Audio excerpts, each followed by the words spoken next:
Assalamualaikum warahmatullahi wabarakatuh. Perkenalkan, nama saya Fadilina Ramadhani.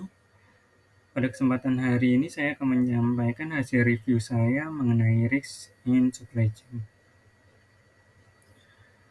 Pertama, manajemen risiko merupakan sebuah alat yang sangat berguna dalam ruang lingkup keuangan pada dunia bisnis. Dan hal tersebut juga berlaku pada logistik dan konsep dari manajemen rantai pasok. Manajemen risiko dapat membantu dalam memahami pemicu utama risiko dalam rantai pasok dan memungkinkan mitra untuk mengoptimalkan risiko pada sistem internalnya. Perluasan manajemen risiko ke dalam ruang lingkup dari rantai pasok dengan tujuan untuk memberikan argumen secara aktif dalam mengikuti manajemen risiko sebagai alat dari perencanaan. Persepsi baru mengenai manajemen risiko dan supply chain. Awal mula manajemen risiko dikembangkan di industri jasa keuangan sebelum menyebar pada sektor lainnya. Pada banyak perusahaan, manajemen risiko hanya dianggap sebagai kewajiban hukum. Persepsi dari manajemen risiko itu sendiri yaitu hanya sebagai kewajiban hukum bagi perusahaan. Maka dalam banyak kasus terkait dengan tidak adanya nilai tambah bagi perusahaan, tugas dari manajemen risiko hanya sebagai pengeluaran biaya saja. Seiring berjalannya waktu, sejumlah perusahaan mulai menyadari potensi dari manajemen risiko itu sendiri, yang berfungsi untuk meningkatkan proses perencanaan dan membantu dalam mengurangi potensi dan sumber risiko yang sebenarnya terjadi. Salah satu perusahaan yang menyadari pentingnya manajemen risiko adalah perusahaan ponsel asal Swedia, yaitu Ericsson. Perusahaan Ericsson menyadari pentingnya dari manajemen risiko berawal dari terbakarnya pabrik pembuatan chip telepon seluler tersebut yang diakibatkan oleh sambaran petir. Dikarenakan Ericsson tidak dapat menemukan pemasok chip alternatif lainnya, perusahaan tersebut merugi hingga $2 miliar yang menyebabkan perusahaan tersebut mengalami guncangan ekonomi di ranah bisnis yang pernah dipimpin olehnya. Contoh pada perusahaan Ericsson menyoroti perubahan dari persepsi yang diperlukan mengenai manajemen risiko. Objektif dan proses dari manajemen risiko.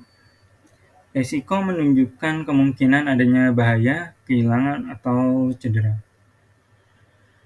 Tahapan dalam manajemen risiko terdapat dua tahap.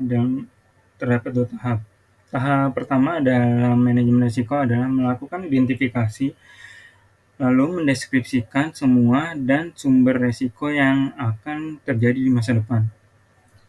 Tahap kedua, tahap ini risiko akan dinilai dengan cara menentukan exposure dari perusahaan dan risiko yang ada dicirikan melalui kuantifikasi probabilitas terjadinya dan tingkat dari potensi kerusakan maupun keuntungan yang akan dihasilkan.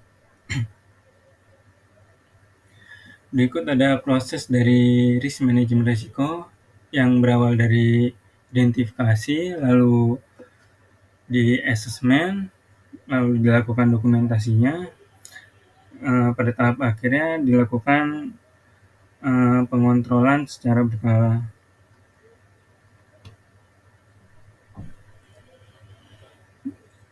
Dari from enterprise perspective to the supply chain perspective, yaitu manajemen rantai pasok dapat digambarkan sebagai manajemen holistik dengan pendekatan untuk mengintegrasikan dan mengkoordinasikan materi, informasi, dan aliran keuangan sepanjang rantai pasok.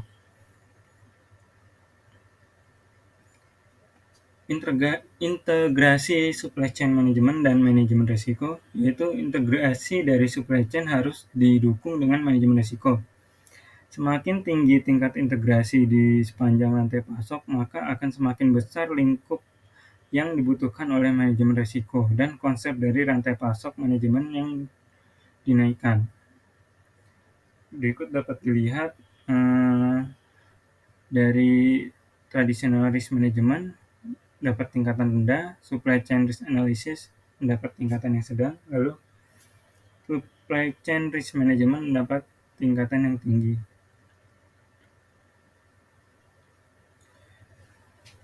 Secara spesifik, manajemen risiko mengidentifikasikan risiko yang relevan, merupakan tugas pertama yang harus dikuasai dalam proses rantai pasok manajemen risiko. Menurut Kejuter 2013, tujuan dari rantai pasok manajemen risiko yaitu sebagai kolaborasi dan pendekatan terstruktur untuk manajemen risiko, seperti dalam perencanaan dan proses pengendalian rantai pasok untuk menangani risiko yang mungkin berdampak buruk pada pencapaian tujuan rantai pasok. Risk assessment dan kontrol along the supply chain. Dalam menentukan kebijakan manajemen risiko dalam rantai pasok, perusahaan dengan latar belakang ukuran dan struktur pemilikan industri yang berbeda harus bekerja sama untuk mencapai tujuan yang sama.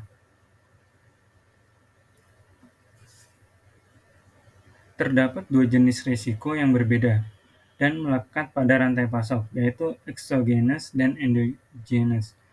Risiko endogenous dapat dibagi ke dalam kategori organisasi dan risiko spesifik dari integrasi. Koordinasi yang bekerja sama sepanjang supply chain.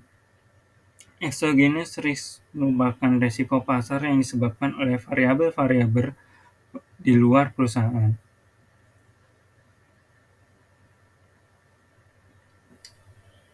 Manajemen risiko berarti akan berjalan seiring dengan risiko, tetapi hal tersebut harus dilengkapi dengan serangkaian tindakan untuk mengendalikan risiko. Merangkum risiko menjadi beberapa kompensasi kategori, mentransfer risiko tersebut mengurangi peluang terjadinya risiko.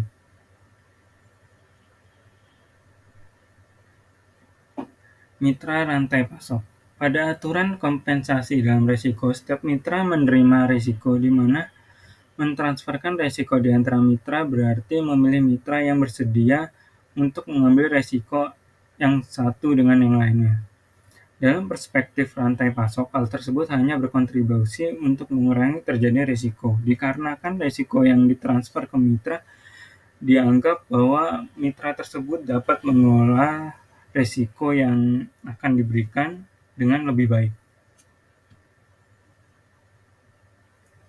Implementation in practice. Hambatan yang terjadi dalam penerapan manajemen risiko di tingkat perusahaan. Risk identification, risiko yang akan diidentifikasi yaitu risiko yang ada dikumpulkan dalam peta risiko kemudian akan dilaporkan ke manajemen puncak.